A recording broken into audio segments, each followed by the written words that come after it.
आई भैया एगो गीत लेके हाजिर भइल बानी पुनः आपके बीच में। आज की युवा पीढ़ी आपन सब कुछ मोबाइल आ फेसबुके के मान ले बा। ओकरा नइखे पता एकरा अलावा भी कोनो दुनिया बा।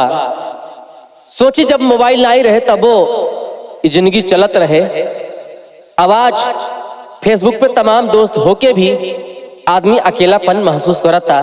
ओकरा खुद से फोटो खींचे के पड़ता जोना के लोग सेल्फी कहता। आई कुछ ऐसने भाव लेके आपके बीच में हाजिर बनी। ए हो बच्चा काचार बाटे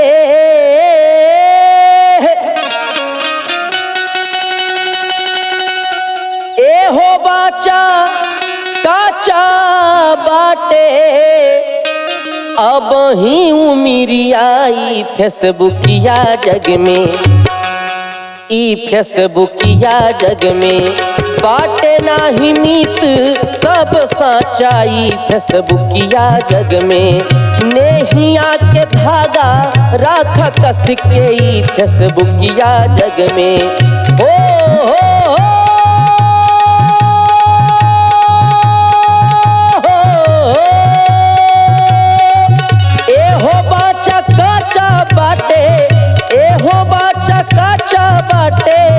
अब ही उमिरियाई फेसबुकिया जग में कि फेसबुकिया जग में नेहिया के धागा राखा कस के फेसबुकिया जग में बाटे नाही मीत सब सच्चाई फेसबुकिया जग में।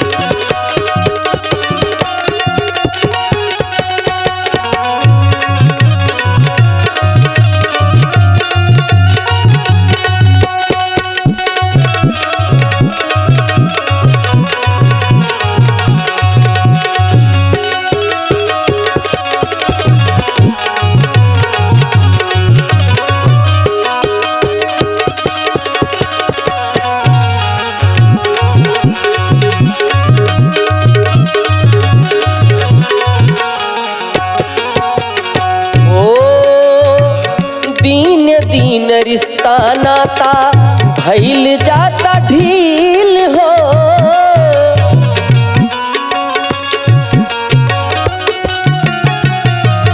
दीन दीन रिश्ता नाता भइल जाता ढील हो। अति आधुनिकता शांति लिहले बचीन हो लिहले बचीन हो।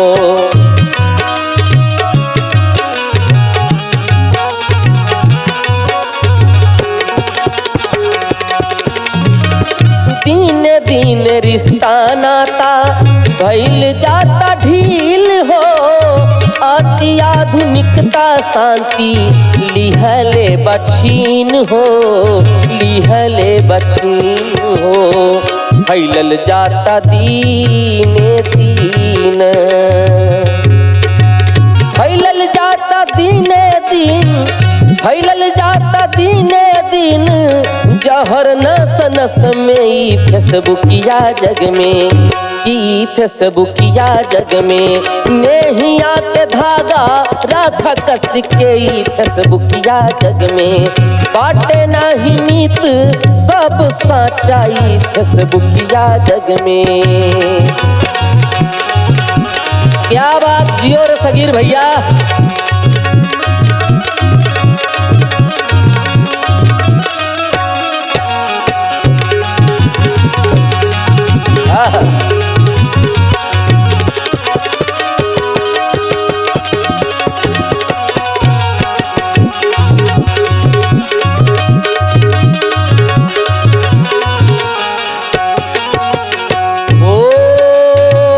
मानवता के नाता अब भइल बाड़े सस्ता।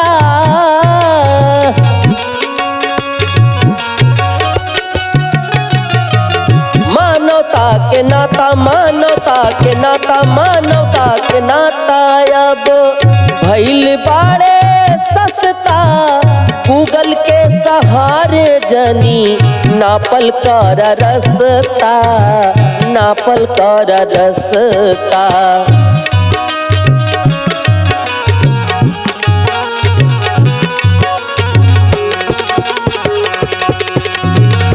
मानवता के नाता अब भइल बाड़े सस्ता, गूगल के सहारे जनी तय करी रसता, तय करी रसता।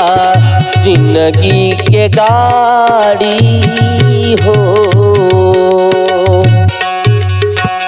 जिंदगी के गाड़ी लड़ना, जिंदगी के गाड़ी लड़ना। दूर दिन में फंस के फेसबुकिया जग में, की फेसबुकिया जग में बाटे नाही मीत सब सच्चाई फेसबुकिया जग में। नेहिया के धागा राखा कस के फेसबुकिया जग में। कहे के तयापन सब बा, कहे के तयापन सब बा, बाकिर कहू न टच में फेसबुकिया जग में, की फेसबुकिया जग में। नेहिया के धागा राखा कस के फेसबुकिया जग में। बाटे नाही मीत सब सच्चाई फेसबुकिया जग में, बाटे नाही मीत सब सच्चाई फेसबुकिया जग में। नेहिया के धागा राखा कस के फेसबुकिया जग में।